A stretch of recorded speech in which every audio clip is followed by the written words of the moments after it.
Yo team, 21.1. If you haven't seen the workout, go look at the workout. So what we have is the wall walk, brand new to the open, maybe brand new to some of us, and the double under. Okay, so I'll run through RX first and then we'll touch on the other categories. Now, when setting up, we need a tape line 10 inches off of the wall, and then we need a tape line in line with our shoulders when we're lying face down flat on the ground. But you'll see all of those standards online, so have a quick look at them, set it up properly, and then we can get going.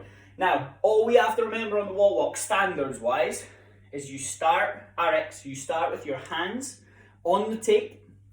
Okay, so all you need to remember is hands, feet, hands, feet, and that's going to get you your reps. Okay, now what I mean by that is we start with our hands on the tape, then we place our feet on the wall, we walk our hands into the inside tape line, we then walk our hands back out to the starting line, and then we bring our feet back off of the wall. Anything other than that order, you're going to get silly mistakes and get reps taken off of you. Okay, so the idea there would be, I don't have tape on the floor, but you can imagine, I start chest, feet, thighs on the ground, my hands are on my tape line, so it could be my fingertips.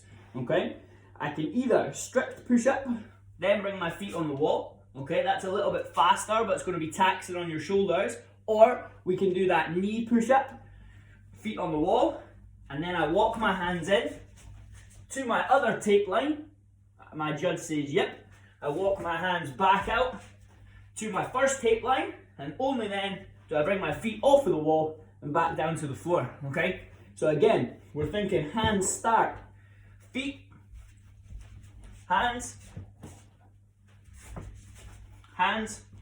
feet, back down. Anything other than that combo, you're not going to get those reps, okay?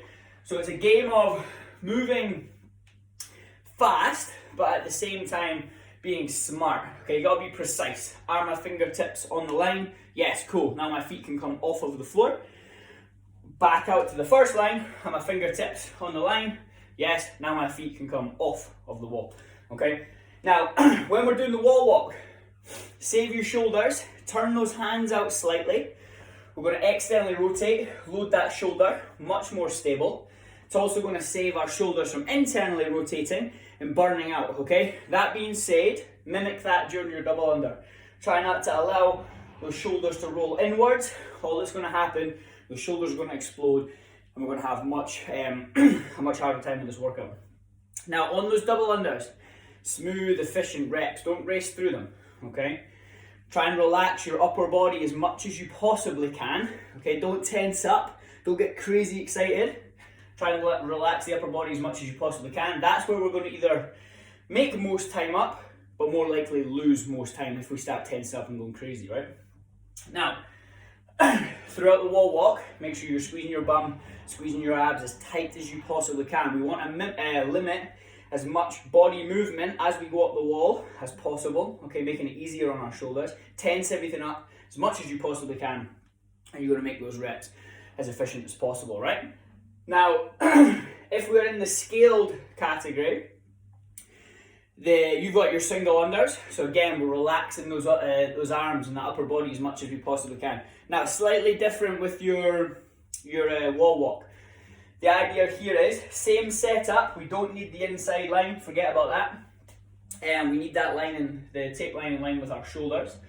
Now, all of the efficiency tips are the exact same, but the standard is slightly different. You guys start with your hands in front of the line, okay? Hands in front of the line, feet on the wall. You walk your hands to behind the line. We're not touching the line at all in the scaled category. Hands behind the line, then we walk hands in front of the line, then our feet can come back down off of the wall. But it's the exact same pattern. Hands to start, feet on the wall, then we can move. Hands past the line, sweep, hands back in front of the line, and only then do our feet come off of the wall. Make sure you know the standards so you don't get any silly reps taken off of you. And make sure we're moving as efficiently as possible, okay? If we're doing the equipment-free version, your wall walk standards are the exact same as RX. The only difference is you have line hops, okay? Idea with the line hop is that over the line and back again is 1. Okay, so then we go over the line and back again. That will be 2. Efficiency tips on those. Make sure you're staying low to the floor, but high enough that we clear the line. Don't give yourself a silly rep by going too fast and like scriffing that line or whatever it is, and we get reps taken off of us, okay? So over and back is 1 every single time. And again, try and relax your upper body as much as you can. We're not holding on to anything, but just try not to tense up. Roll those shoulders in, shrug the shoulders. Just chill the upper body. Save it for your wall walks. If we are in the foundations, we have the bear crawl. Okay, bear crawl, 5 foot one way, 5 foot back the other way. Again, check the standards on those. But what we're looking for is just find that pace that we can maintain and we don't burn out our shoulders, right? Same idea, turn the shoulders out, exhale and rotate that shoulder and load it up so it's nice and tight. And then we have the jumping jack, okay? We've done heaps of these in class, so again, you'll know the pace you can maintain and hang on to without burning out. But regardless of what one we're on, we're trying to stay as strict as we can through those positions, okay? Make it more efficient for yourself. Squeeze the bum, squeeze the abs, limit all of that body movement as we're going up the wall. Keep yourself nice and stable, and make sure we're precise with the standards. Okay guys, have fun. Let's get it. It's a new one. Let's go.